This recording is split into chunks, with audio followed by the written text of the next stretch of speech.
Tommy Townsend to punt near his own goal line. And fair catch called for at the 41, maybe the 42-yard line by Giles. So good field position for LSU. They've got the ball back when we come back. 10:22 remaining third quarter. Across the campus every quarter hour. That was Andrew Rocha, who was playing the bells yesterday. I assume you take a cooler up there and your iPad and everything, and then every half an hour you let the bells fly. Rocket Mortgage and Quicken Loans brings you today's Scholar Athletes. Reed Fajoko's had a good game today, and David Reese, who had about every tackle earlier on that drive. Rocket Mortgage by Quicken Loans showing their commitment to the investment of our future by donating $1,000 to LSU and Florida's General Scholarship Fund. And good news for the Gators. Voshan Joseph, number 11, is back in the game.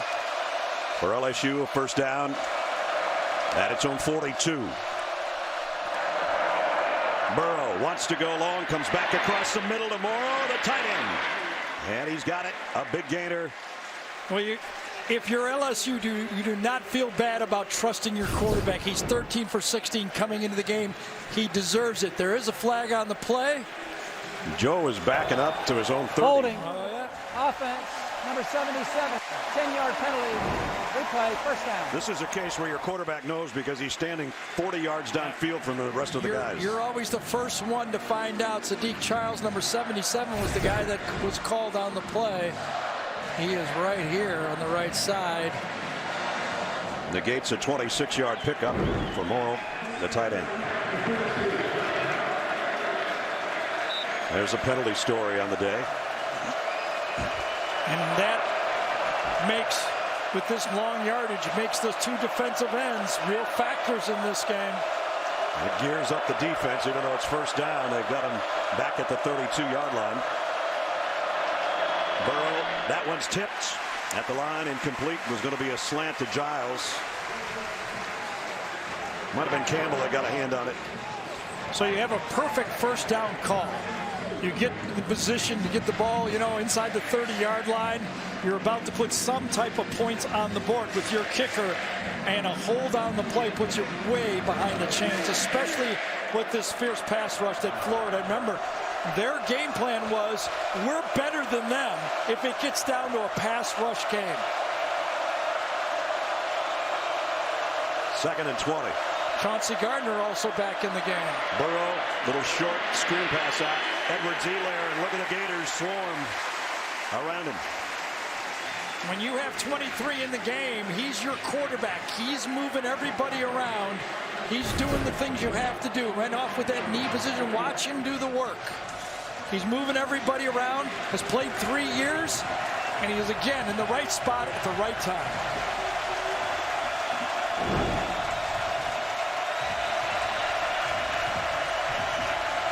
Now they're really going to get fired up in the swamp. 3rd and 21. C.C. Jefferson, Chakai Polite, number 96 and number 99. There's 96, there's 99. Joe Burrow pumps once. Now he's going to pull it down and try to keep it. One guy fell down, and then he got blasted out of bounds. If this isn't a flag, then they're going to force a punt, and it looks like it's okay. Well, it's a good thing it's on the Florida side, on the bench there. Because if that happens in the LSU bench, you're going to get everybody calling it a penalty. I thought the Florida player stumbled into him, and it was a good no call. Gets to the sideline, hits him while he's in bounds. Yes, pulled off very smartly by the Florida player. That's a great no call. He was very polite. Very polite. It was played, then it was 11. Wasn't it Joseph next that came over? Yes. I thought Joseph not cleaning up on it was the reason he got away with it.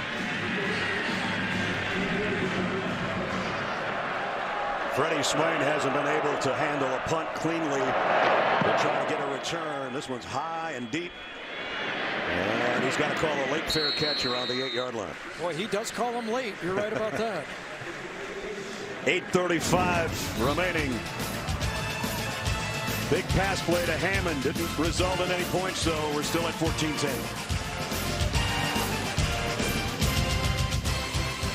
I remember back in college when the games looked like this to me once in a while, and I didn't have a tuba.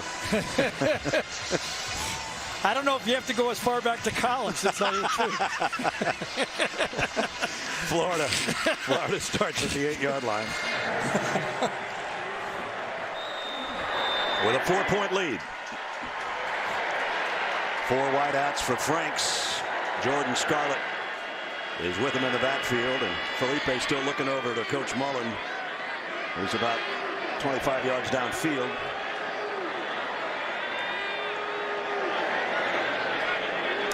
And he's going to run it all the way here. Man, nice little spin. Got more than I thought he was going to get out of that as we check in with Jamie. Well, guys, team meetings, player-led team meetings sometimes can have a bad connotation, but not for this LSU team. Ed Orgeron is so proud of the leadership a lot of these guys have, specifically on this defense. Bree Williams, for example, has that next-level talent, but Ed Orgeron told us that's not what they care about. They came together at the beginning of this season and said, we want to win a championship together. They got some good ones all over that defense at every level. From the front to the linebackers to that secondary I mentioned earlier.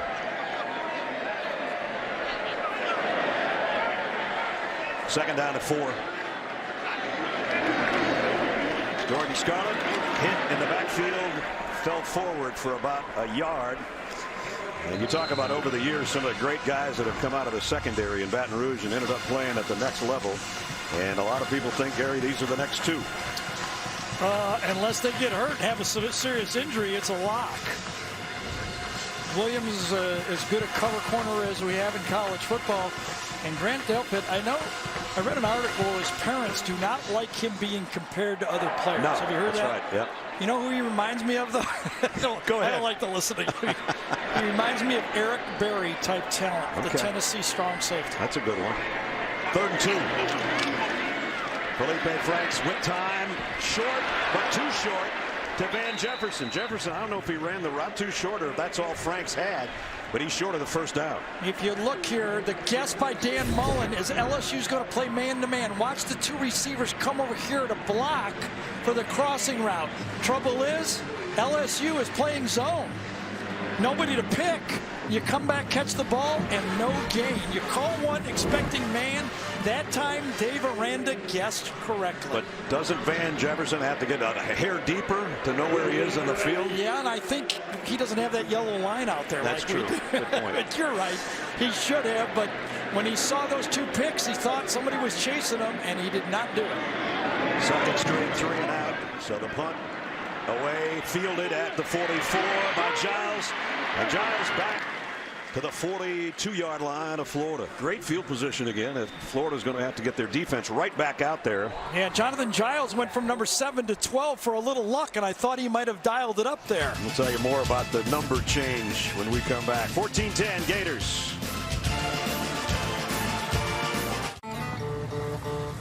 He's done pretty well for himself. His daddy was a good one, old number 98, Tom Harmon. 3 first downs, 4 punts, and 1 turnover, and he's maybe shaking his head at those stats. But that's how good the defense on both sides has been. As we said at halftime, every yard's a big yard, and as Gary said, and when you give up penalty yards, you're really killing yourself. Great opportunity here for LSU, though, as they start in Gator territory at the 42. Oh, Burrow got rid of it. Morrow with the catch. That's a spectacular play. Wow. That's a play that you just hope that your quarterback can make. It's impossible to teach. You spin around, you got a guy in your face, and throw it accurately, all within less than a second like that. Incredible play by Joe Burrow. And a 14-yard pickup to the 28. Now the flare out to Brossette. Morrow trying to block for him. He got to the edge, but he only got about to the line of scrimmage. You're trying to find ways to get outside this fast Florida defense. You turn around on the bootleg. You are taught on this play that when you turn around, expect the blitz. If it's not a blitz, then you can be calm, but expect someone in your face, and that's exactly what he did. 9 different receivers for Joe Burrow. 2nd and 10 at the 28 of the Gators. LSU trying to regain the lead on the sweep.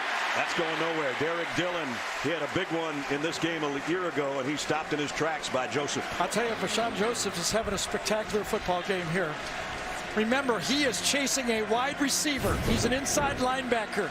Watch him move to his left and take the cutback. You think he's going to go wide. He does not. He gathers himself and makes the tackle. We're seeing some great football plays here. This is high-level defensive play by these guys, tackling people in space. And Dan Marlowe wants a timeout right now. I don't know if he doesn't like the look of his defense. He definitely wants to stop on 3rd and 10. Coach was trying to get the officials' attention. So he finally got it with just under 5 to go in the 3rd quarter. Timeout, Florida. So as you call this play, you have to think back to last week. 4th and 10 situation. Positive territory. Todd Grantham brings an all-out blitz. As you call this play, what will Grantham do now?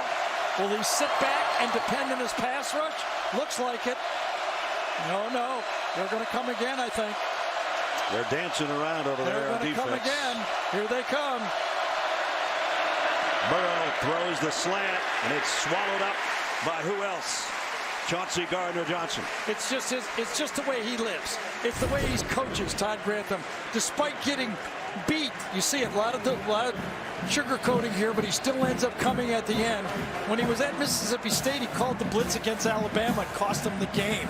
Touchdown pass. Comes right back to it to win a game last year, and now in this situation, he tries to knock LSU out of field goal range. Cole Tracy, who hit a 42-yarder to beat Auburn on the final play of the game, and Jordan Hare will try a 42-yarder here to make it a one-point game, and it is up and good. We've seen that act before. 4:16 remaining in the 3rd quarter. Number 23 having a great game for the Gators. Forced the kick, and it's a one-point game. LSU had great field position, and the Florida defense shut them down. A big win for Florida to not give up any more ground. Just a 42-yard field goal, but just that 42-yard field goal has made it a one-point game. Avery Atkins to kick. And this one short and bobbled around and covered at about the 20-yard line by Keymore Gamble. Our aerial coverage is sponsored by State Farm, here to help life go right. If you're just joining us, you missed a good football game. LSU went right down the field. The opening drive, 75 yards for a touchdown. Lamichael Perine, a 1-yard touchdown, evened things off for Florida. Then a field goal made it 10-7 LSU. Back came the Gators in the final couple minutes of the 2nd quarter. Got a touchdown just before intermission to go up 14-10. And now with that last field goal, 14-13. Florida with the lead. LSU, the number 5 team in the country, trying to win their 6th straight game this season. Florida trying to win number 5, and it's been a struggle all day long to get yards and points just like that. Yeah, it seems like that interception has taken the sail out of this offense, right? I mean, everything's going great. You think you got everything in your favor, and all of a sudden one mistake, and it feels like nothing's working for this Florida offense again. Remember, Franks, I didn't mention this, but the first play of the 3rd quarter had a 49-yard pass play. Unsportsmanlike conduct got him all the way down to the 13, and then he threw an interception in the end zone to Delpit. Here's a corner blitz. Franks hit as he throws, incomplete on the other end. Michael Divinity is down, and Franks looks like he's hurt. This was the interception I told you about after the big play. Got him down to the 13, and then trying to get it to his tight end, was hit as he threw, and he got hit as he threw this last one. Trust me, the look on his face, I didn't think he was going to get up. No, I didn't either, and he's limping a bit because he was actually squished both sides. Delpit from one side, and then the other side, Divinity comes from the field. You got that sandwich. Yeah.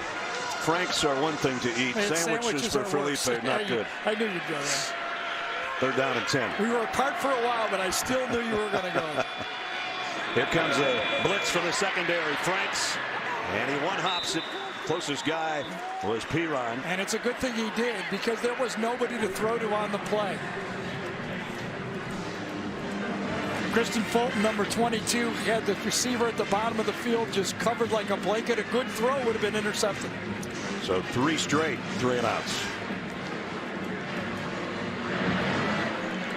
Feleipe still feeling the effects, I think, of that last one. Jonathan Giles back as a punt returner. Townsend, whoa! Great punt. Wow. And Giles one-hops it back around the 15. And now coming the other way, and he's got a pretty good return. And then falls on his own at around the 33-yard line. And then right at the end, the flag came out.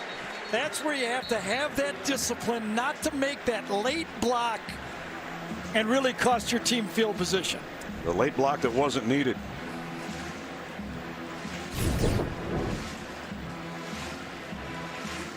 Looking. See if we can see anything. Yeah, to the right. Boy, that's a tough call. Illegal block on the return, number 33 on the return team. 10-yard penalty, first down.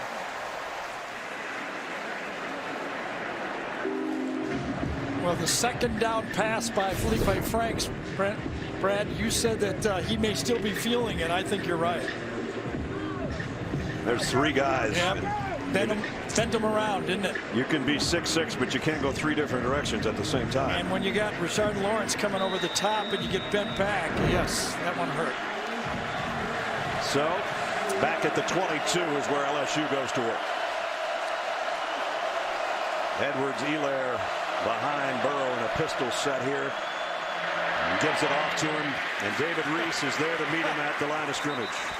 It's funny, at halftime I said, boy, it's been a quiet day for David Reese. But since then, he has just jumped up and he's been in the right spot all the time.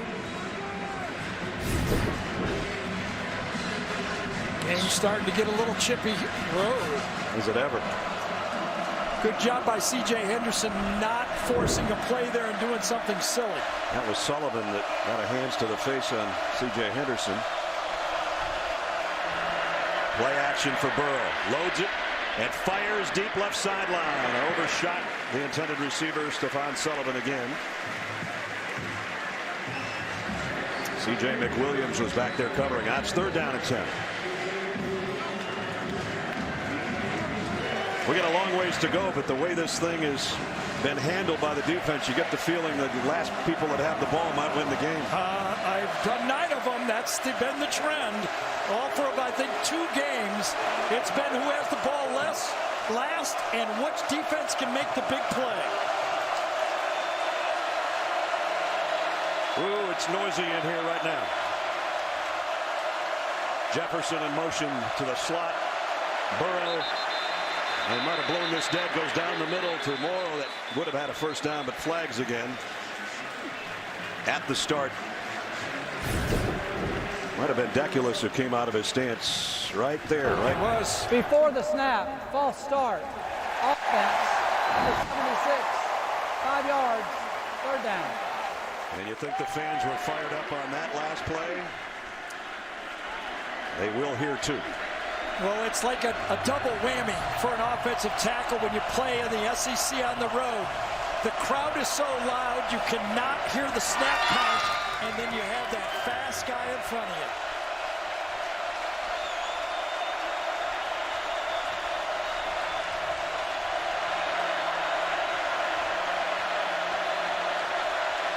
On 3rd and 15, Burrow fires in the middle.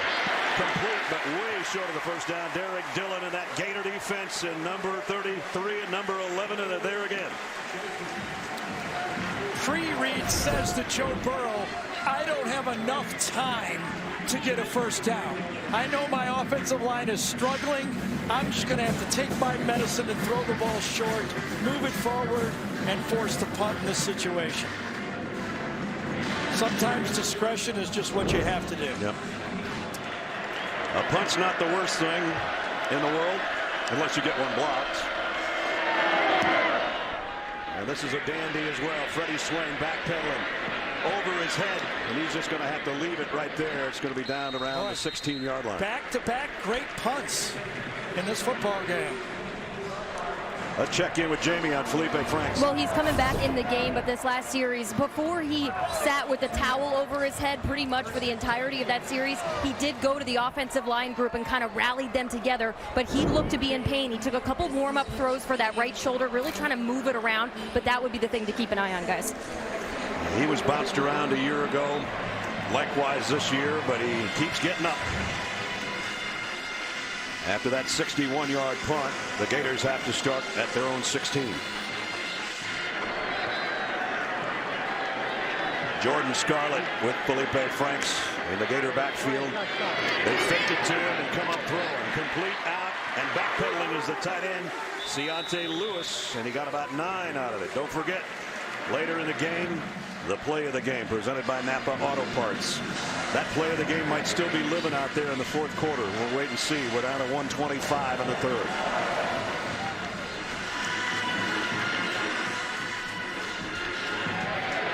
Fullback in the game, Raymond, number 45, lined up right there. He got that strong formation that was successful on the goal line. Oh, nice miss there, and Scarlett, I don't know how he made that guy miss in the backfield to get what he got. Watch this move in the backfield. And Scarlett's supposed to be the power back.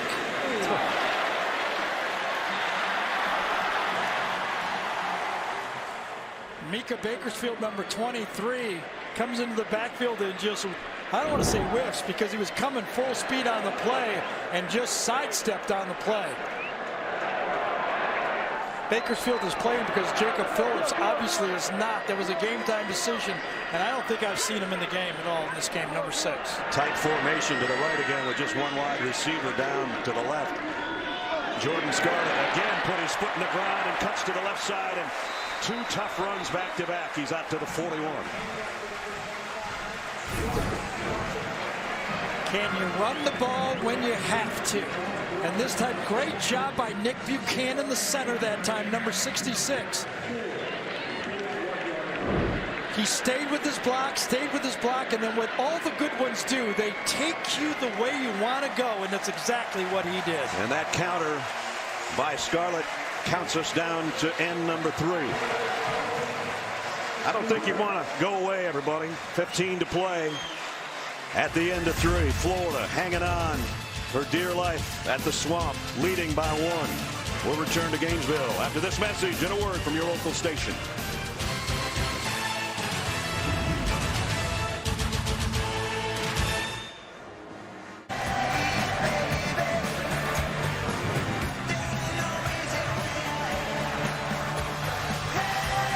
No easy way out and no backing down in this one. The late Tom Petty in between quarters for the Florida fans. We start the 4th in a 1-point game. 2nd down and 4 for Florida. And the direct snap to Tony. Another Wildcat trying to get free, and he got the first down and then some. Tony out to midfield. He ran about 12 yards to get 4, but that's what he does. Here we go, partner. 15 left. This is kind of what we thought we were going to get. Ben here's seen it before, and perfect was what you said. No backing down in this game from that 2007 game. You got to just keep playing because the guy across from you ain't backing down, so you have no choice. This time Tony can't handle the snap, but he one-hops it to himself, and he got back about 3 yards shy of the line of scrimmage. So we didn't see a lot of that up until the first couple snaps of the quarter. Well, when your quarterback is 6'6" and your Wildcat guy is 5'8", maybe that's the reason. I think that Feleipe Franks could have caught that one, but it was high. So Feleipe says, okay, you left me with a 2nd and 14. Right. Meanwhile, Ed Alexander, one of the defensive tackles, down right now for the Tigers here early in the 4th quarter. Now it's time for our ExxonMobil game recap between the Tigers and the Gators. Joe Burrow has mixed it up, 18 to 23 for 163. No touchdowns, no interceptions, but he led them on a scoring drive to open the game and got the 2nd touchdown. Brossette and knick-knack Gator sack. They've had 3 of those today for the Florida defense. That's how they wanted to play.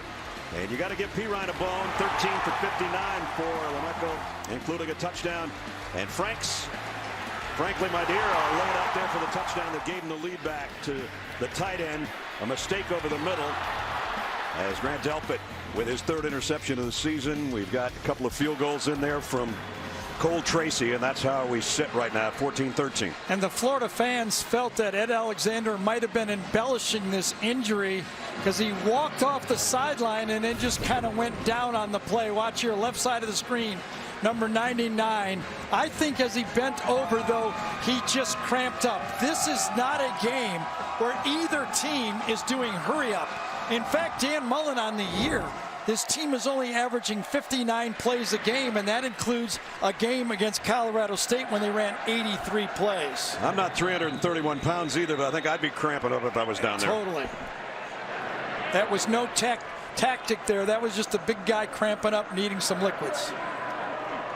Second down and 14 for Feleipe Franks and the Gators offense. He's got Scarlett with him in the backfield. They fake it to him. Plenty of time to load and loft one long. Should be a flag. There it comes. Tyree Cleveland, the intended receiver. Christian Fulton just had too much of him. That's why you have to throw the ball deep in college football. You're not going to complete them, but you're going to get interference called. Defense, number 22, 15-yard penalty, automatic first down. First he grabbed his bicep, and then right at the end he grabbed his wrist. Cleveland is a sprinter. We've seen it on the punt coverage, and that definitely slowed him down. I don't know if he could have got to that pass, but you're going to get called for 15 yards. And remember, it was long yardage for this Florida offense. That's right. That's another big penalty for this LSU offense, team in the second half. That's their fourth. Remember the punt down here? They've had 4 different penalties that have cost their team. There's motion. False start on the left side on Martez Ivy. I still think if that's not pass interference, it's a touchdown. So that penalty wasn't so bad after all. But 5-yard penalty, first down. Well, it's possible to know for sure. You're right, because Cleveland is a sprinter, and we saw him complete one just like that against Tennessee, right? Yep.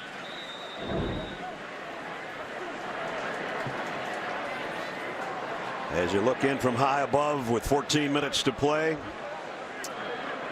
89,000 fans sitting on the edge of their seats and have been in this game that's been close throughout.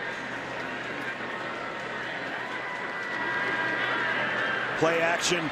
Franks trying to get rid of it. Did somehow to the sideline. He had Michael Divinity draped all over him. He's in the pocket. Now that ball has to be thrown to somebody. Divinity gets there and gets through 2 blockers.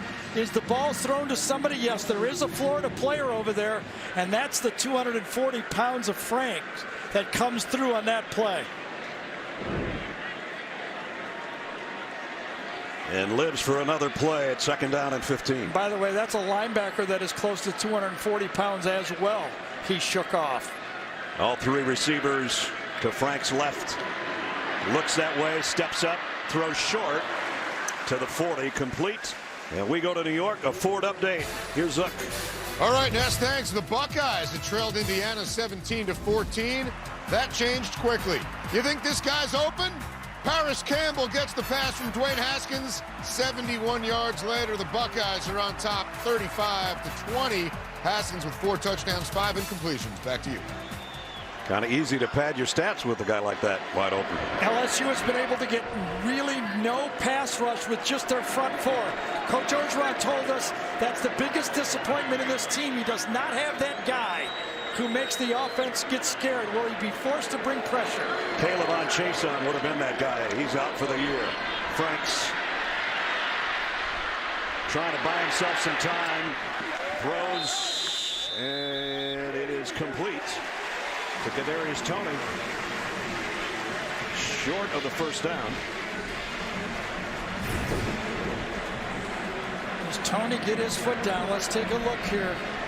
I don't think, well, we can't tell in that one. It's his right foot. Boy, that's bang, bang. Right there, I don't see anything yet. I could overturn that yet. The blue of his shoe is close. That's how much expertise I'm going to give you so far. Those are brand new cleats, too. I don't think he's on the white. On that pick, I can't see that toe on the white. On this one, it looked a little different right there. It did, didn't it? Yeah, I think that evidence right there, it looks to me like his toe's on the line. Remember, there's a blue toe. A blue part of his shoe is more than just the white of his shoe. There's something in front.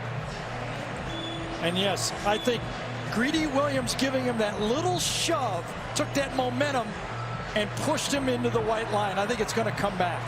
Gerald Hodges is a replay official, and it's really important, because if it does come back, that'll make it about a 57, 58-yard field goal.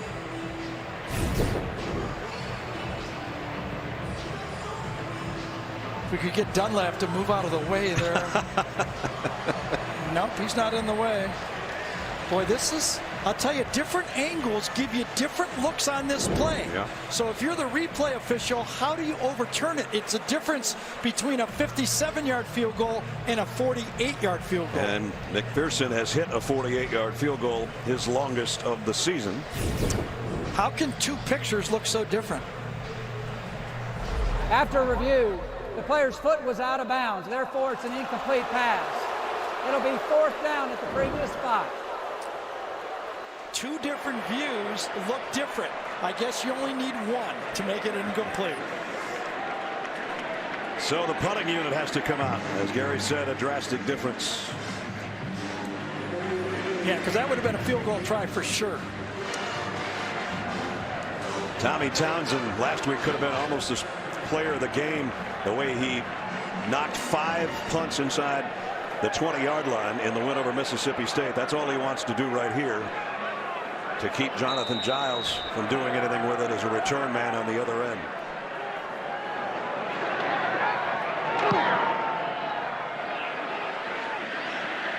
Oh, that much too far. So he didn't keep it in the field of play, even though Cleveland was down there trying to field it right at the goal line. I think he would have caught it easily if he didn't have to stop at the same time and keep his feet short of the line. He knew he was close to the line, and he tried to reach over and did not do it. Clear before the national anthem on the flyover here in Gainesville. And a look from our Chick-fil-A pylon cam down low, as we still have a 1-point game with 12:48 to go. Can LSU find some help for Joe Burrow?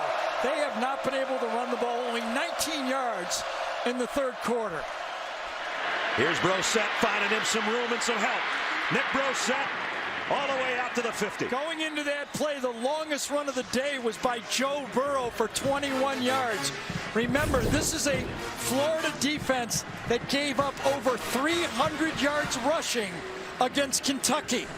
You've got to be able to keep the balance. Yes, Joe Burrow's having a good game, but LSU must get back in the game with the running game to help the passing game. Brossette went 31 to the 49. In Gator territory, trailing by 1. They send Jefferson in motion. Fake it to Brossette. Burrow on the run, throws late and out of bounds. Oh, not out of bounds. Look out over there. Almost a sensational catch by Justin Jefferson. He just ran out of real estate on the far side. I tell you, if you watch Justin Jefferson play out there as a wide receiver, he's smart. He runs good routes. He catches the ball. Of course, you know, his 2 brothers played at LSU. Not a big-time recruit, just a 3-star. But he did not even catch a pass for this team in 2017. But he has really emerged as one of the stars on their offense. Well, you talked about the lineage. Of course, Jordan, his brother, played quarterback about 9 years ago. Ricky, his other brother, he's 5 years older, played defensive back. Here comes Brossette. And Nick Brossette on the way. 2 biggest runs of the day, and it's 1st and goal. You could feel it coming. You could feel that LSU went back there and said, we're having trouble, guys, protecting the quarterback. You're going to have to man up and make some blocks. You've got to help this offense out. You got to block them up front. There's no way to run away from it. As Brossette comes right at you with pylon cam, that's where he stepped out. Damian Lewis and Austin Deculus both produced great blocks on that play, and now you've got an extra offensive lineman in the game and playing right tight end. 2 more yards for LSU, and they've got the lead back. Flags before the snap. 12 men illegal substitution on the defense. 12 in the formation. Half the distance to the goal. First down.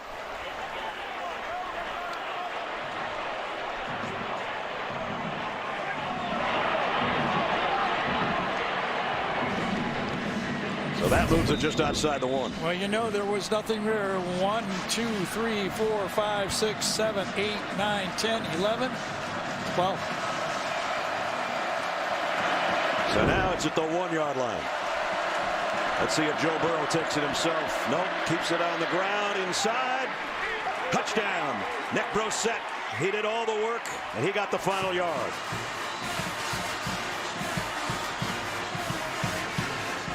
Coming into that drive, LSU had only rushed the ball for the game less than 100 yards. 95 yards coming into that game, and they went to the ground and they took it to them. All of the yards on this drive came on the ground. And they're set to go for 2 here with a 5-point lead to try to make it a touchdown. Game 7.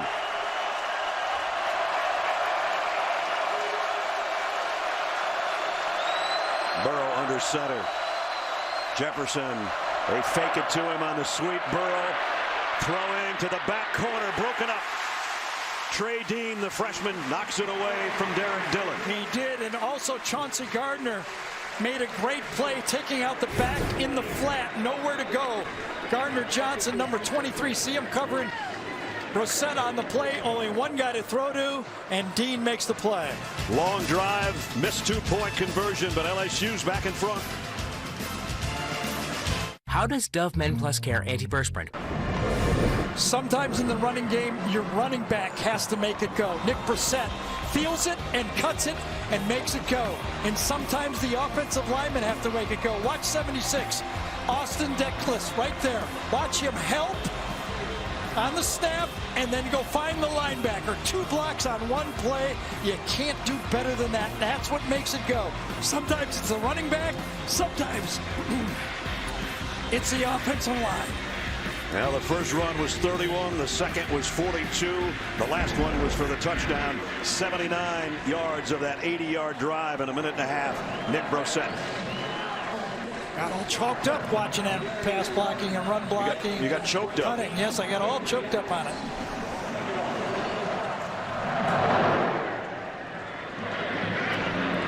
And it'll come back out to the 25 for Florida. Now finding themselves trailing again by 5. Coming up after our game, stay tuned for the CBS Sports College Football postgame show presented by Capital One. I'm sure it'll be a capital job done by Zook and Rick and BJ. Here we still got a lot of football left. Brad Nessler, Gary Danielson, Jamie Erdahl with 11:14 remaining. We talked about this about 3 hours ago, and it's come to fruition again. Last 4 decided by a touchdown or less. Since the long pass, then the interception following, 4 for 9 Franks is for 16 yards. And 3 3-and-outs. He looks left, has to come back the other way to throw it away. Devin White was getting in his face. Those two are having a little chat, a couple of smiles. Good sportsmanship there. The signature of this LSU defense is if you play in the secondary for LSU, you better be ready to play man-to-man defense. And that's what they did right there.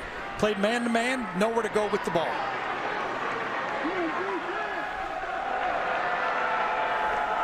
Second and 10 from the 25. 2 tight ends in there for Florida right now. They're bunched in on the left.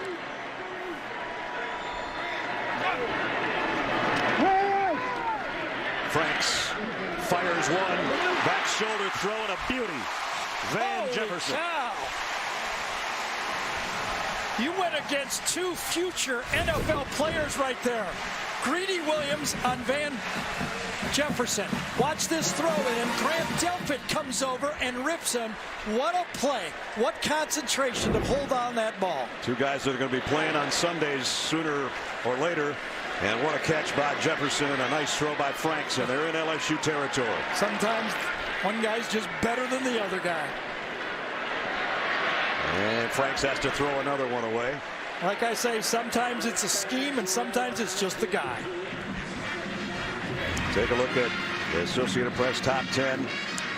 Alabama gave up some points, but put 65 up, 4 touchdown passes and 300 yards plus for Tua in the first half of that game. We mentioned Georgia's got a date with Vandy tonight. Clemson's putting it on Wake Forest. Zook told you about the Ohio State-Indiana game, and here number 5 is leading number 22 by 5. And Oklahoma took a tough one. They did. Well, they tried this play earlier. It was big. It is again. Perine all the way to the 32. LSU can't stop this one, Gare. Well, Fred Heggie, number 61, does a great job on the option. Watch him come out right there, cleans up, and then blocks it, and nothing in the back that time. That option play has been a go-to play. Both teams has found a running game to help them in the fourth quarter here. Perine now is 76 on the ground. First down at the 32. Franks loads, fires, far side. Oh, not quite. I thought Grimes could hold it, but not quite. I thought Fulton thought he had it, but the ball just kept flying. Strong arm by Feleipe Franks. You could see Kristen Fulton says, I'm going to hit. No, it's not. It's over my head, and you're right. Grimes, I got it, and not as good as Van Jefferson. And from pylon cam, I got it, I don't have it. 2nd and 10. All 3 receivers up top. On the ground, Perine, maybe 3 more. Yeah, Rashard Lawrence, number 90 that time, just was able to grab the shoestrings of the running back, or it would have gained 4 or 5 more yards. Number 90, middle of the screen. Watch him come off and just reach out and make the play. Just grab the toe. Yeah, and I tell you, Tyler Jordan got a good block on Devin White on that play as well. Here's Franks on the run. His coach wanted to be tough running. He does there to get inside the 20 down to the 17. Well, this time he didn't have to be as tough because the offensive line was cleaned out. Jawan Taylor, number 65, just crushed the right side of that running play, and it was open running for Feleipe Franks as soon as he caught the ball. 2 out of 3 in the red zone, touchdown-wise today. Let's see if they can get another one. Here's an end-around pass. Back to Franks to the 3. Lucas Krull, a lefty, took the handoff and went right back to his quarterback. Dan Mullen loves the gadget plays. You bring in a new player. No one at LSU knows he's left-handed. The only reason I did is he'd throw that in practice the other day. At the 2-yard line. Perine off tackle, touchdown, Florida. What an answer.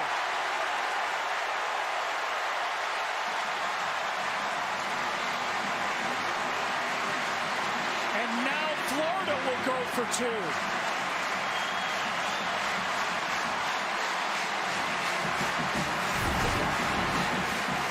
A little bit of everything on this drive. Last play, Lucas Krull threw. This play, he blocked and got his man into the end zone for the touchdown. 2-point attempt coming up to try to make it a field goal difference.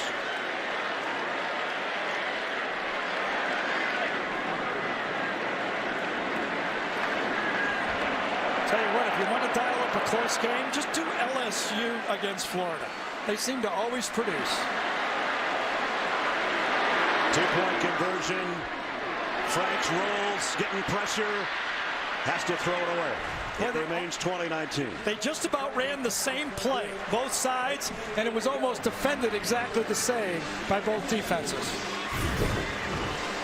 First, the lefty Krull takes it, throws it back to Franks. Tim Tebow is smiling somewhere.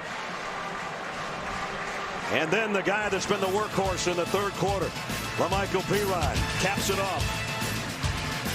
It's a 1-point game again.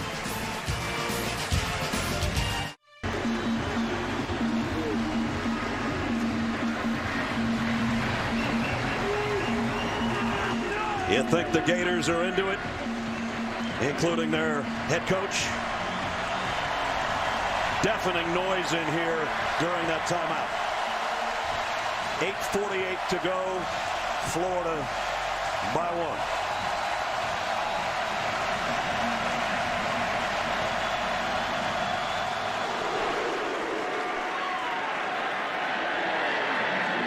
LSU will work from its 25-yard line.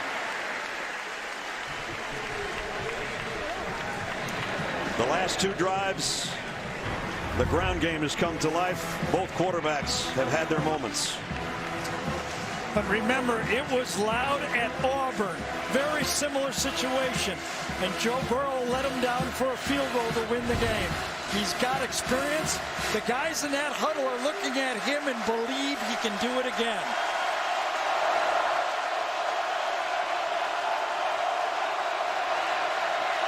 Edwards-Helaire in the backfield. The shift. All 3 receivers to the left. They pitch it that way. Edwards-Helaire spinned away from one guy, but not the rest of the Gators. And a loss of 1. Henderson turned him in. David Reese and company finished him off, and Joseph is shaken up again for about the 3rd time. Well, this play worked earlier in the day. Steve Emsinger, offensive coordinator, came back to it, but this time Florida was ready for it, and the way they did it was C.J. Henderson just attacked the play as soon as the pitch went. Watch Henderson come off of the wide receiver. He reads it right away, and he makes the play. Joseph landed on that left shoulder again, or his left rib. You see him grab the left side. Torrey Carter landed on him, number 44 right there. Jamie, what do you got? He's in a lot of pain down here. It was that left side low back. They were about to help him up, but they want to keep him on the ground right now. I mean, he's moving everything around, but yeah, he went right to that low side left back. You know, it's the only good thing for Vashon is each time he's been hurt, it's been something different. He's not aggravating the last one. And in this case, at least he's on his own sideline. Watch when he lands. I think he lands on his own elbow here on his side, and he reaches right away for his left side. I don't believe the fall on him hit him. He was already reaching for that left rib, or his rib cage. Great defensive play for that Florida defense, though. Remember, they had just been run on for 80 yards. They were challenged. They have to stop the run now. And they've got Vashon up now. Like I said, just a short walk over to the bench. And Kylan Johnson has come in to take his spot.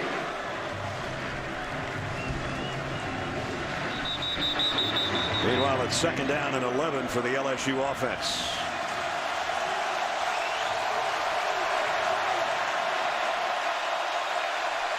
Burrow in the gun.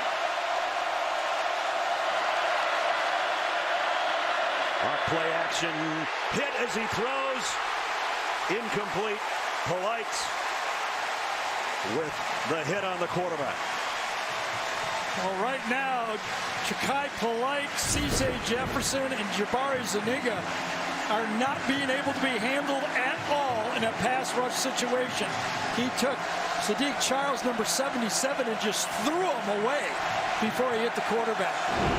Remember, we talked about all the shifts on the offensive line due to injuries and inexperience for LSU, and it showed up today.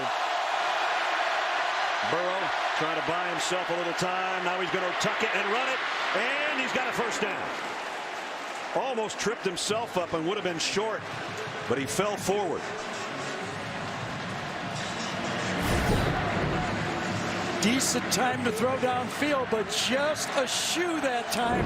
Took him into an on-balance, but he fell forward. Got 13 on 3rd and 11. Now he's going deep sideline.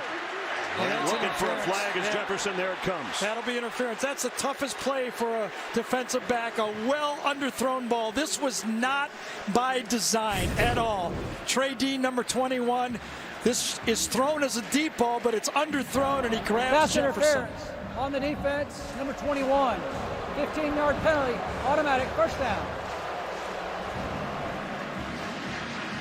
So that's going to put it around midfield, maybe the 48, somewhere in there. You know, sometimes you say, okay, that was a well-designed play and they deserve the call, but that was just a poor throw, and LSU was the beneficiary of it. Rashawn Joseph's back in.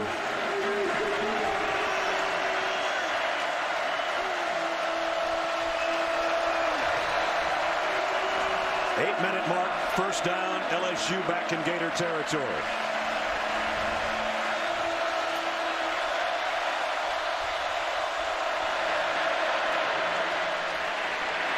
Edwards-Helaire got 3 yards out of what I thought was going to be no gain. Yeah, Jabari Zuniga, number 92 that time, beat the block, disrupted the play. He was in the backfield, and that's how you play good defense. If you can force that running back to make a cut before he wants to, you can pretty much stop the run. A field goal would give LSU the lead, but a precarious one of 2 points.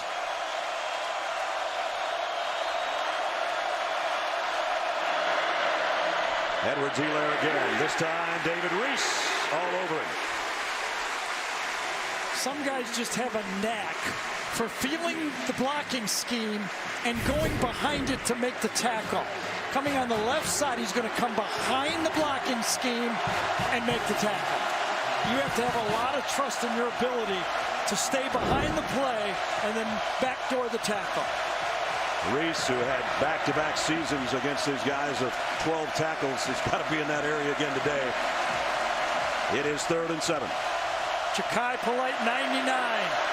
C.C. Jefferson, 96.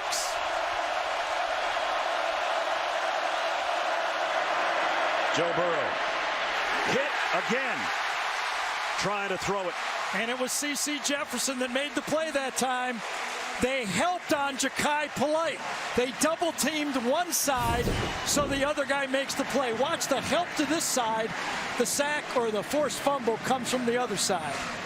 Help on one side, no help on the other side. That's what you call a duo of pass rushers. So they don't get to an area where they can try a field goal. They'll have to punt. Josh Grodin in to kick. Freddie Swain is back for the Gators at the 10-yard line.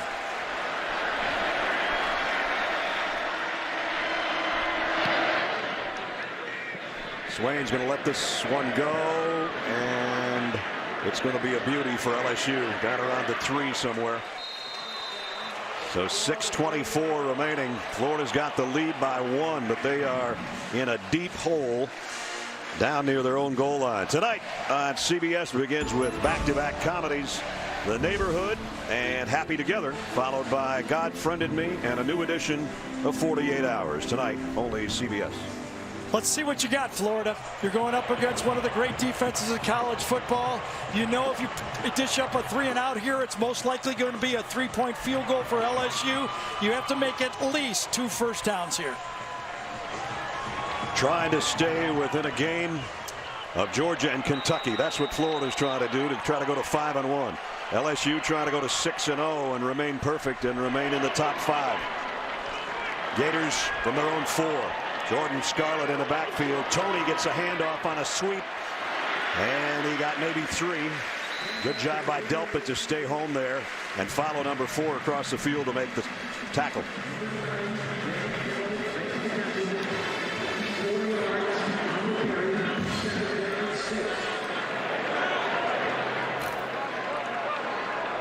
Last drive, Feleipe Franks rushed for 12, caught a pass from Krull, and threw for 26. Right now, he'd just like to get it out to the 15. But it's going to be on the ground if they do it. Scarlett will not get there. Neil Farrell made the tackle. And it's 3rd down and a big one coming up.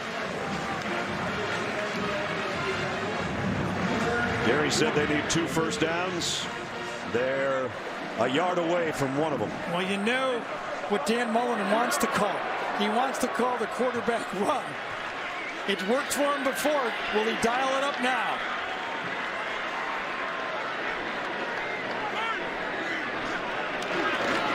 Scarlett inside, got it, and still going. Jordan Scarlett with a big first down at the 5-minute mark. Well, it hasn't been pretty for Jordan Scarlett. He's had to make people miss in the hole all day, but it's been tough yards that he's produced, and producing this first down might be one of the big ones. Fairly well blocked, but Scarlett, who rushed for over 100 yards 2 years ago against this defense, is the guy that was called on to make the first down. He stays in there on a first down at the 19-yard line. They pitch it to him. Scarlett looking for a block on the corner, trying to stiff arm, and Devin White's I'll give you a little bit, like maybe a yard. How about that speed from the linebacker spot? That's what the people who watch this tape of this defense say. Look where he is. He's on the back side, and he runs down the running back and makes the play for a yard gain. It looked like they had him outflanked, didn't it? And when that ball was pitched. Now Franks with 3 wide receivers to his left has a look back to his sideline on 2nd and 9.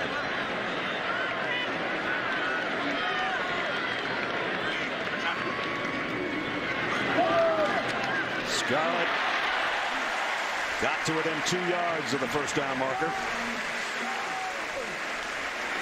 A first down here puts the clock in play in this game.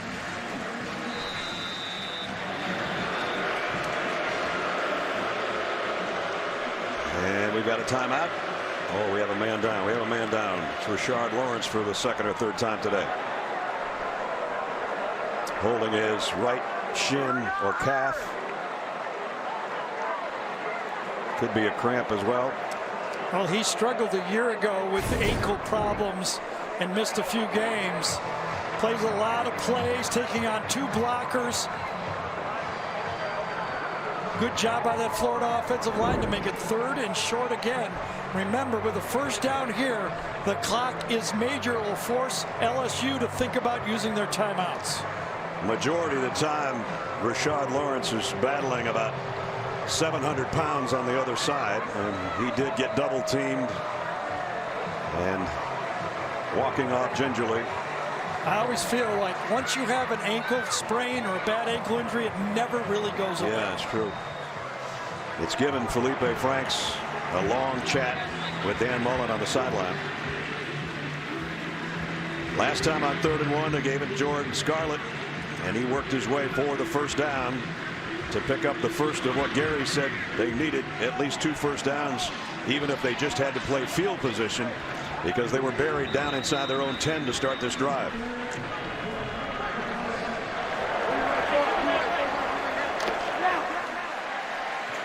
Scarlett's in there. Miranda has to come after this. He has to bring everybody here, doesn't he? Scarlett again. He's got the first down out to the 30. Now Coach O has to start looking at that clock. He has 3 timeouts. And now the fans are booing because we got another player down from the defensive line, Glenn Logan. I'll tell you, when Florida came back to that game against Mississippi State at halftime, you know what the adjustment was? At halftime, Dan Mullen said, you got to play tougher. He looked at his offensive line and said, you got to play tougher. And they have played tough running offense with that offensive line right here. Again, Jawan Taylor rooted out that first down. They ran right behind number 65. And again, the fans were booing because they think that Glenn Logan's taken a little breather with the injury. But you're going to see him get 97 right there. Gets bent back. Yeah. I would say that's it. Yeah, that's what it is right there. You get bent back like that. It really doesn't have any effect on the clock. It could if you were going hurry up, but no way Florida is going to go hurry up in this situation. They're going to bleed out all the clock they can. If LSU doesn't take a timeout, that thing will not be snapped above 5 seconds. Well, Gary, about 3.5 hours ago, you and I talked about the could-be's, the would-be's, and the will-be's. Yep. Contenders, pretenders. I think they're both contenders. I do too. I think it's a tough game to win on the road for LSU. They did it once at Auburn. They come in here, they knew they were going to get their best shot from this Florida defense. It's still, the Florida defense is I think equal to almost any defense in this league. The offense hasn't catch up, but I thought running the ball today, they've shown signs that they're on their way. They've run the ball now for over 200 yards in this game. Perine with 81, Scarlett 66, Franks 42, and Tony 21. And you know the most important of it is 66 of it has been here in the fourth quarter when they really needed to do it, including those 2 first downs out from their own 3-yard line. So now they're hoping for another first down, which would put them out at the 40. 2 timeouts left for Florida. LSU with all 3. And the clock working its way down to the 3-minute mark. No hurry here. Still got about 7 seconds. Cleveland and Jefferson, the 2 wideouts to the left. Smartly done by Franks. Scarlett going to lose a couple here. With the loss right there, I think Orgeron should take a timeout right now, and he does. If Florida picks up 9 yards, you save it. But when you get a tackle for a loss, you use it. LSU uses its first timeout, with Florida facing a 2nd down and along 11. And if you're Dan Mullen calling plays here, you gotta, in your head, think they've got a great field goal kicker, a guy that hasn't missed. I got to figure out a way to make another first down. I don't want to put my defense out there having to defend half a field. Franks loads. Might have been hit as he threw. He was trying to get it to Cleveland. And he is scraping himself off the turf here at the Swamp. Was it, I don't know exactly who it was. Was it Ray Thornton 43 that came around? Yes, it was Thornton 43. He just never really got to follow through. No, he didn't. It spun the ball to his left as he let it go. So that stops the clock. And it's 3rd and 11. And now LaMichael Perine comes in to join Franks in the Gator backfield. 3 wideouts to his left. They have to get to the 40-yard line.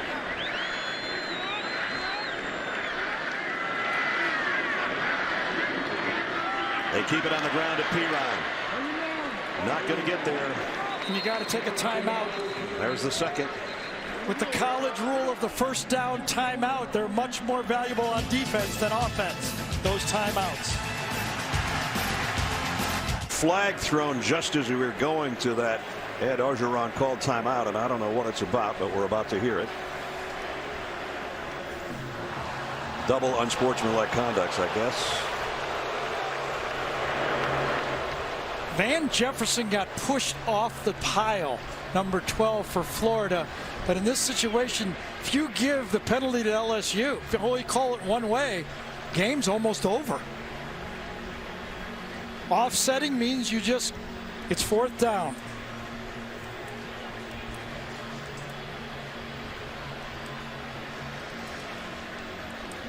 Let's see if we can get what they're looking at. Gary's already seen it. There's one by Kerry After Vincent. the play was over, unsportsmanlike conduct fouls against both teams. Number 5 on LSU and number 9 on Florida. Those penalties will cancel. The down counts. So it's 4th down. And I think that's the emotion of this game deserves those offsetting penalties right there. Yeah. Guys, everything matters on this play. LSU got a good stop. Guys are pushing each other. Not the end of the world. These are competitive athletes. You got to earn that penalty at the end of the game. It's almost like basketball. If you're going to drive down the lane, you got to expect to get hit. Townsend to punt on 4th and 6. Jonathan Giles waits on the other end. Oh, what a punt. And again, Giles has to backpedal about 20 yards to make the catch at the 8. Trying to look for a block. Got one, but he'll only get out to the 12. You talk about flipping the field. I told you. His punting last week was a huge part of the Mississippi State win. Well, just think about the success of this drive by Florida. Not only did they take 4 minutes off the clock, or 3 or 4 minutes off the clock, they started on their own 3, and they give the ball back at the 12. That's a successful drive. But as Gary said, we've already seen Cole Tracy do it once this year, a field goal to win at Auburn. And that's all LSU needs right now. With one timeout to go, Joe Burrow steps up, throws short, complete, dropped immediately is D. Anderson by Trey Dean. And the clock will run down near 2 minutes as they come up to the line.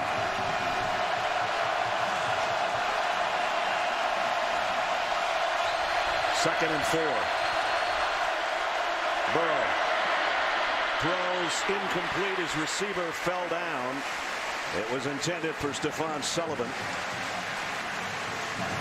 Pretty good protection on both of those first 2 throws. Sullivan slips and falls on the outcut on the slot right there. See him fall down? No way. Burrow has to anticipate the throw, and it's not going to work. Third down at 4. Who wins here? Pass rush or pass protection? Story of the game right here.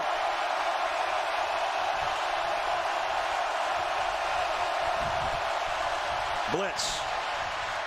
It's intercepted by Florida. Brad Stewart. Touchdown.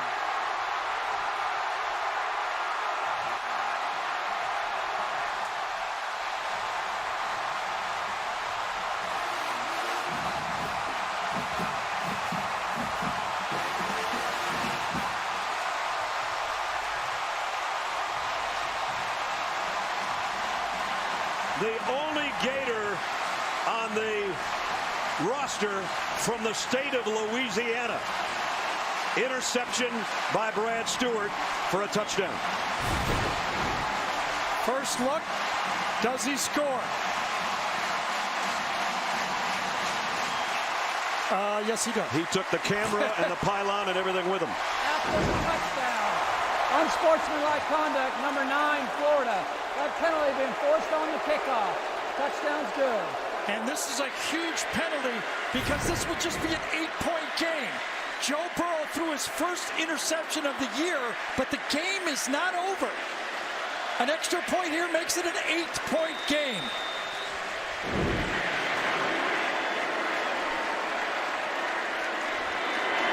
McPherson for the point after. Up and good. 27-19. All-out blitz. You're going to get the overload blitz to the short side. It's picked up well, but because Florida's blitzing, the Florida defensive backs jump the routes. They don't think he's going to have time to throw it, and he was right. So for the second straight game, with the game on the line, Todd Grantham brings the blitz. And for the second straight week, one time it's a sack by a safety. This time it's an INT by the safety. Brad Stewart. The play of the game so far. The sophomore out of New Orleans. For Florida, it would have been a better deal for him to have stepped out at the 3.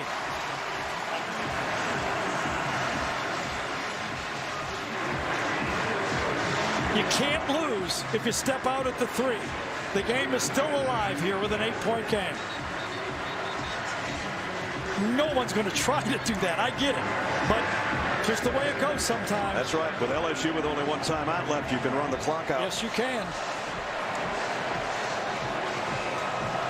So now LSU has their return guys. Plus the penalty is going to give them great field position. Right. They have got their return guys around the 15 to 20 yard line area. The only difference is before they need a field goal, now they need a touchdown and a 2-point play. McPherson to kick off. And I don't think they've had a kickoff return today, have they? Well, this one's from a different spot, though. This one might get there, too. Not be either. Going to be fielded at the 3 by Edward Zeller. Edward Zeller trying to get to the left corner. Not going to get there. Who else? Gardner Johnson. It is, but it was a face mask, I think, right on the end of the play. During the return, personal foul, face mask, return team, number 23. 15 yards from the end of the run. First down. First of all, what a kickoff. 15-yard penalty, still almost put it in the end zone. And then there could have been a fair catch called right here. Yeah, but instead, Edwards-Helaire decided to bring it. Yeah, he couldn't track it down to fair catch it. And then Chauncey Gardner-Johnson reaches out to make the tackle and gets 15 more yards. The game just barely. He's got one finger inside that face mask. Had him on the shoulder pads, but a finger or two in there, and it's a costly penalty. And the guy that's down is Ventrell Miller on the special teams. 1:37 to play. LSU's got one timeout to work with. They're going to get the ball at the 27-yard line. Now, obviously, the odds are still in Florida's favor. LSU has to go the length of the field. But for a crowd that thought the game was over, they look up and start subtracting. Whoops, still a ball game.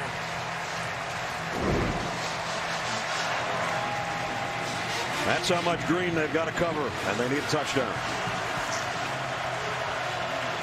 And a two-point conversion. That's a lot to ask with 1:37, Joe Burrow.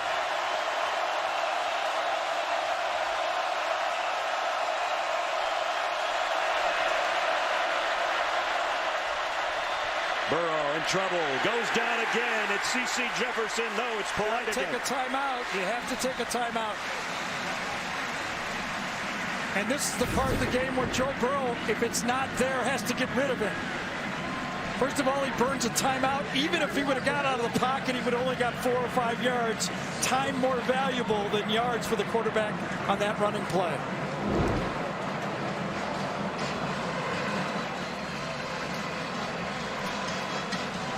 Let's take a look at the GMC game changer. Feleipe Franks, much maligned a year ago on the pitch. Yeah, he's done about it all here in the second half. He's run the option. He's run the package where he does play action pass by himself. And he's caught passes too. He's done just about everything.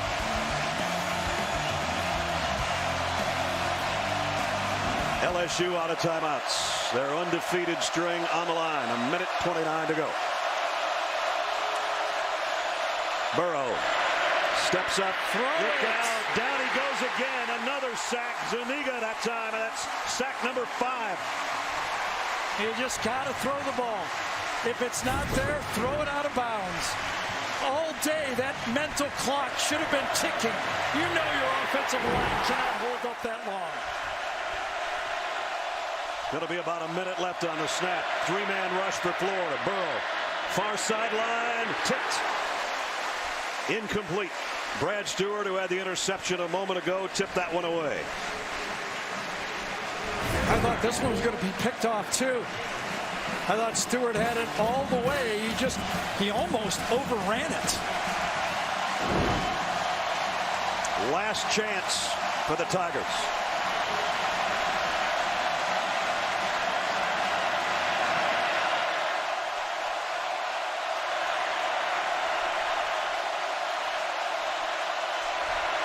Burrow loads it.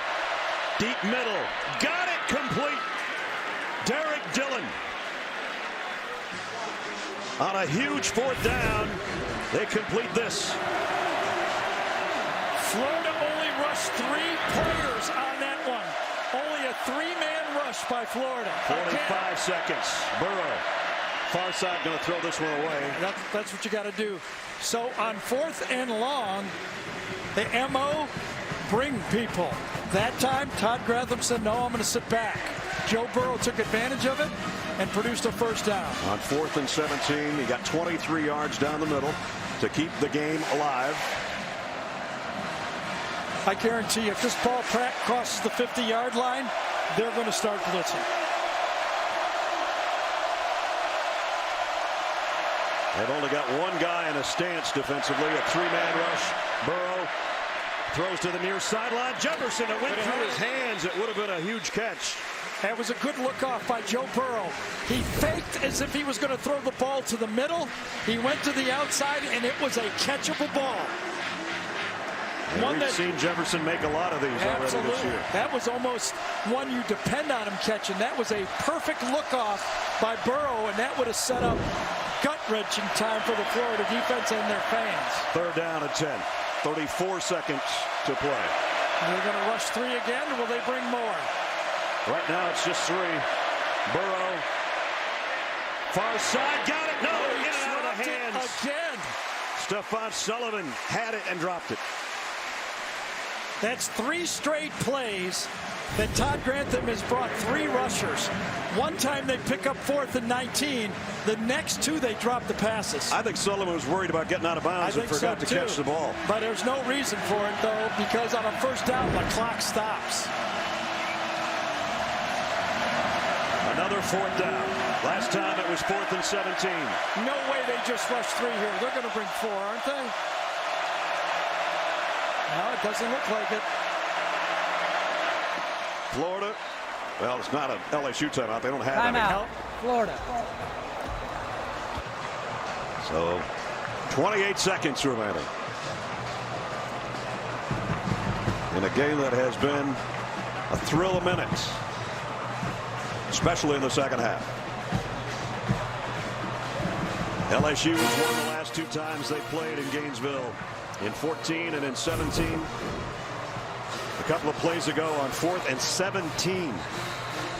Oh no, that was a couple of plays ago when that was catchable. Yeah. After the 4th and 17, they go to Jefferson to the outside for the drop, and then back-to-back drops again. Now remember, Todd Grantham is also playing against the clock here too. So he knows that the clock is ticking away, and he's able to rush 3. But I'm telling you, either one of those would have been caught, the strategy would have changed. 4th down and 10. The crowd will tell you whether this next pass is complete or not.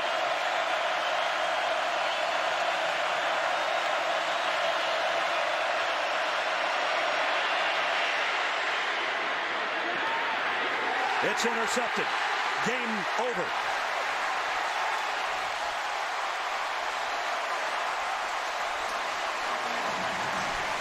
So Joe Burrow, who hadn't thrown an interception all year, threw a pick 6. And then Steiner, the guy that ended the game at Mississippi State on a safety blitz sack a week ago, comes up with the game clincher.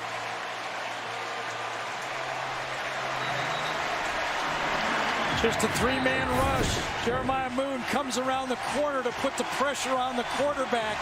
Derek Dillon thought he had the seam down the middle. Did he?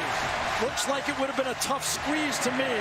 No real place to throw the football. Good defense all the way around.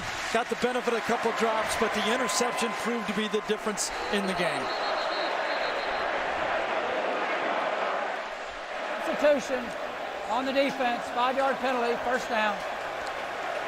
Well, you know, Feleipe Franks might have only gone 12 for 27, but I thought he showed a lot in this game. Yep. So a month ago, everybody that's a Florida Gator fan is saying we lost to Kentucky, and then Kentucky undefeated right now. And now Florida, 3 straight SEC wins, keeping pace in the SEC East with a huge win at home.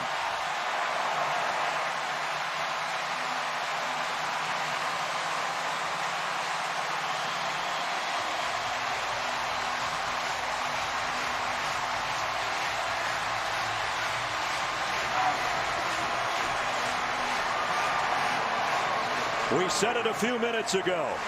Who's a pretender? Who's a contender?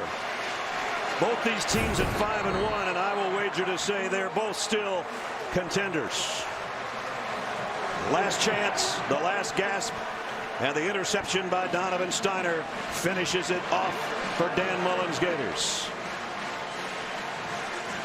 When you're a defensive coordinator and you dial it right, that's what it feels like. Winning coaches with Jamie. Coach, we talked at halftime about the physicality of this game, but in the end, what was the difference maker? What was that? In the 3rd quarter, in that middle stretch, we got a little out physical, but we buckled down at the end, made plays. This team has found a lot of different ways to win games. We did it again today. It's great to see the Swamp back to being the Swamp and giving us that home field advantage.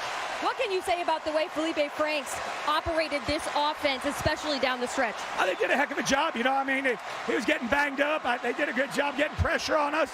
He never flinched, did a great job managing us, making plays like we asked him to do, kept his focus and kept making plays for the whole 4 quarters. It's been 9 years since you were back in a game like this. Is the Swamp alive again? It certainly looks this way right there. It's great to be a Florida Gator. And look at this fans, all these people. This is what we need to get this program back to winning all these championships that they expect around here. Is the students, the fans, to create this atmosphere and make the Swamp the best home field advantage in all of college football. Coach, thank you. Thank you. Go Gators. Dan Mullen told us we're not rebuilding, we're building. Boy, this is something to build on. I thought the 2 first downs coming out from their own end zone and the punt to flip the field showed the toughness that he was looking for in the game. And now it's time for the play of the game presented by Napa Auto Parts. Joe Burrow, who had set a school record by not throwing an interception forever all season, threw this misfire to Brad Stewart. And Brad Stewart, the only Louisiana native on the roster, scores the touchdown. And here's how Mick Hubert called it for the Florida Gator Radio Network. There's the snap to Burrow. Burrow dropping back, looking to throw and fires. It's intercepted! Intercepted by the Gators! And it's run back down the sideline by Brad Stewart! How about Brad Stewart? He's got the first interception Joe Burrow has ever thrown in his career! And the Gators get a pick 6. They got the ball! They got the lead! And 1:45 to play in the game! How much? So a happy coach, his little girl Bree in arm, and they go to 5-1, and their number 2 national ranking is going to rise up, and it is the Swamp. As he meets his family, big win at home. Kiss for Megan, squeeze for his little girl, and they head to the locker room, a happy Mullen family. Both teams 5-1. Both teams very much still in the hunt in the Southeastern Conference. We're going to see you next week in Baton Rouge, where the Tigers take on the Georgia Bulldogs. We hope you join us. That's going to wrap it up for Gary Danielson, Jamie Iredall, Brad Nessler saying so long from Gainesville. Final score, the Gators 27, the Tigers 19. CBS Sports College Football postgame show presented by Capital One is up next right after these messages.